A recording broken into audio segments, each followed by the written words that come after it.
Edi Mulyadi mangkir pada pemanggilan pertama oleh penyidik Bareskrim Polri. Penyidik mengundang Edi Mulyadi untuk hadir di Bareskrim Polri pada pukul 10 pagi ini, namun ia menolak hadir. Kuasa hukum Edi Mulyadi, Herman Kadir, mengatakan kliennya menolak pemanggilan hari ini sesuai dengan KUHP. Herman Kadir menambahkan bahwa dalam surat panggilan yang dilayangkan penyidik tidak disebutkan secara jelas terkait kasus apa Edi Mulyadi dipanggil. Beliau dipanggil ya, tepatnya jam 10. Nah, kami kebetulan Pak Edi Mulyadi tidak bisa hadir hari ini karena ada halangan. Jadi kami hari ini hanya mengantarkan surat untuk penundaan pemeriksaan kepada Mabes Polri. Alasannya pertama, prosedur pemanggilan tidak sesuai dengan KUHP. Itu yang pertama. Nah, ini kami mau memasukin surat ini dulu. Ya, jadi kan itu harus minimal 3 hari. Ini baru 2 hari sudah ada pemanggilan. Artinya itu sudah tidak sesuai dengan KUHP.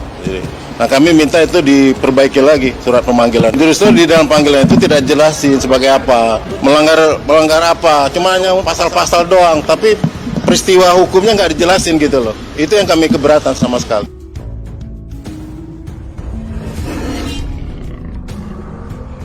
Aliansi Borneo Bersatu menuntut terduga pelaku ujaran kebencian Edi Mulyadi diproses hukum dan diproses secara adat masyarakat Dayak. Edi Mulyadi akan diperiksa Mabes Polri pada hari Jumat 28 Januari esok. Kasus dugaan ujaran kebencian Edi Mulyadi terus menuai reaksi masyarakat Kalimantan. Sejumlah perwakilan masyarakat adat yang tergabung dalam Aliansi Borneo Bersatu mendatangi Komisi 3 DPR RI untuk menyuarakan aspirasi. Juru bicara Aliansi Borneo Bersatu, Rahmat Nasution Hamka, menyebut Aliansi Borneo Bersatu meminta Kapolri agar segera mengambil tindakan hukum dan mendesak dilakukannya sidang adat Dayak terhadap Edi Mulyadi. Kami harapkan berikanlah keadilan bagi kami masyarakat suku bangsa Dayak, berikan kesempatan bahwa kami banyak putra-putra Dayak yang juga mempunyai intelektual. Kami memang orang kampung, tapi kami bukan orang kampungan. Dan kami berbicara dengan tata cara yang penuh etika, dan kami juga datang kepada lembaga yang terhormat tempatnya. Kalau memang Edi Mulyadi tidak setuju, datang ke lembaga yang terhormat, bukan bicara di jalanan. Setelah diambil alih Bareskrim Polri, kasus jin buang anak yang menyeret Edi Mulyadi naik ke penyidikan. Berjanji transparan, kepolisian mengimbau agar warga tidak terprovokasi. Kemudian penyidik setelah melakukan gelar perkara menyimpulkan status dari penyelidikan menjadi penyidikan.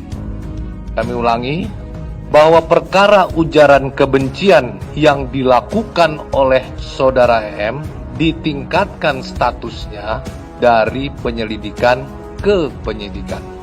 Dan hari ini juga telah dilakukan pengiriman surat pemberitahuan dimulainya penyidikan atau SPDP ke Kejaksaan Agung. Punya gedung sendiri lalu dijual pindah ke tempat jin buang anak. Pak Rahmat, jadi apa saja tuntutan Aliansi Borneo Bersatu ini terhadap Edi Mulyadi? Yang pertama, sudah sangat jelas dan tegas, kita minta agar dapat diproses hukum secara cepat dan juga dilaksanakan sesuai proses hukum yang berlaku. Dan dalam hal ini kami berterima kasih kepada pimpinan Komisi 3 DPR RI yang telah memberikan informasi terupdate kepada kami bahwa melakukan respon cepat dengan memanggil besok, dan kemudian kami berharap sesuai dengan tuntutan kami bahwa dilakukan penahanan karena ini sudah memenuhi unsur-unsur dan juga dari ancaman hukumannya juga, dan saya pikir ini merupakan suatu bentuk apresiasi kami. Mudah-mudahan ini dapat dilakukan secara serius dan sungguh-sungguh. Kalau pasarnya kuntilanak genderuwo, ngapain kau bangun di sana? Baik, apakah ada proses penyelidikan yang dilakukan oleh polisi yang membuat Aliansi Borneo merasa tidak puas, Pak Rahmat? Yang pertama, kami akan terus mengawal hal ini karena ini kami anggap respon Kepolisian Negara Republik Indonesia cukup sangat cepat, dan hal ini kami harapkan segera dibuktikan pada besok hari, dan kami juga berharap bahwa ini agar tidak meluas nantinya keresahan, kegelisahan masyarakat Kalimantan, khususnya suku bangsa Dayak, para Mantir, Damang, Temanggung, semuanya di bawah sudah kami coba redam, bahwa percayakan kepada kami dan percayakan kepada jajaran lembaga adat struktural seperti Majelis Adat Dayak Nasional dan Dewan Adat Dayak di masing-masing provinsi, dan juga kepada Aliansi Borneo Bersatu sebagai bentuk gerakan moral, yaitu gerakan kultural dalam rangka untuk mengawal proses hukum tersebut. Jadi sehingga jangan sampai kesabaran dan juga kami selama ini disalahartikan. Masyarakat Dayak cinta damai, tapi kalau diusik kami juga jangan sampai ini menjadi hal yang kelam bagi kita. Gua mau jadi warga ibu kota baru, mana mau?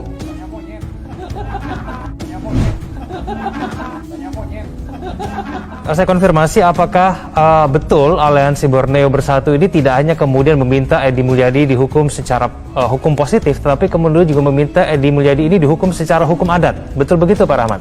Ya, betul.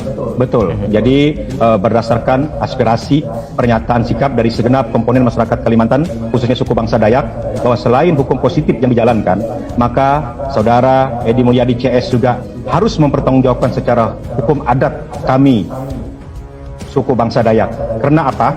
Menurut kami bahwa apabila hal tersebut tidak dijalankan, oke, ketika beliau sudah menjalankan hukuman, keluar dari penjara, tetapi secara moral mereka akan tetap berhadapan dengan kami, bertemu dengan kami, bersinggungan dengan kami, belum selesai masalah itu. Sehingga harapan kami nantinya, secara hukum positif, secara hukum negara sudah dijalankan, maka secara hukum adat pun bahwa sebagai penebusan kesalahan secara moral, ini bukan hanya kepada kami, tapi juga kepada para leluhur-leluhur kami.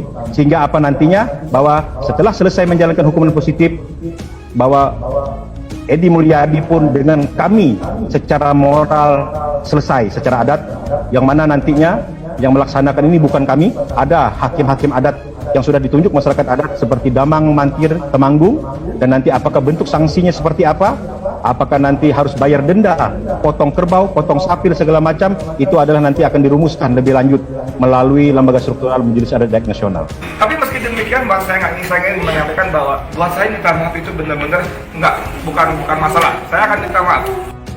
Pak Rahmat, kenapa kemudian Aliansi Borneo Bersatu ini belum bisa menerima permintaan maaf yang mungkin disampaikan oleh Edy Mulyadi melalui akun YouTube-nya begitu? Yang pertama, kami bukan berarti menolak permintaan maaf. Secara kemanusiaan, kita bisa memahami. Tetapi, bahwa ini secara moral, yang diganggu bukan hanya orang per orang, tapi ini yang diganggu adalah suku bangsa Dayak secara menyeluruh, bukan hanya kami di Pulau Kalimantan. Bahwa Pulau Kalimantan itu bukan hanya terdiri dari negara Republik Indonesia, ada juga dari Sabah Sarawak, ada Brunei di dalamnya. Jadi saya pikir ini juga sudah mengganggu rasa suasana kebatinan kami, dan ini harus ditebus juga secara moral oleh Edy Mulyadi CS, yaitu melaksanakan peradilan hukum adat Dayak, dan gimana di situ ada 3 kriteria. Yang pertama, adil kata Lino, adil terhadap sesama, itu tetap kami akan kedepankan. Kami tidak akan menjolimi orang lain. Kemudian Bacuramin Kasaruga berpedoman pada kebaikan, bahwa keputusannya pasti insya Allah akan memberikan kebaikan kepada kita semua. Kemudian Basengat Kejubata, yaitu taat kepada Tuhan yang Maha Kuasa, tetap kita bersandar. Nah, untuk itu sekali lagi kami sampaikan, kami suku bangsa Dayak ini terdiri dari bermacam agama. Nah, untuk itulah maka ini bentuk kami harapkan kepada saudara Edy Mulyadi dapat secara tulus nantinya mengikuti sidang peradilan adat ini sebagai bentuk penghormatan kepada suku bangsa kami.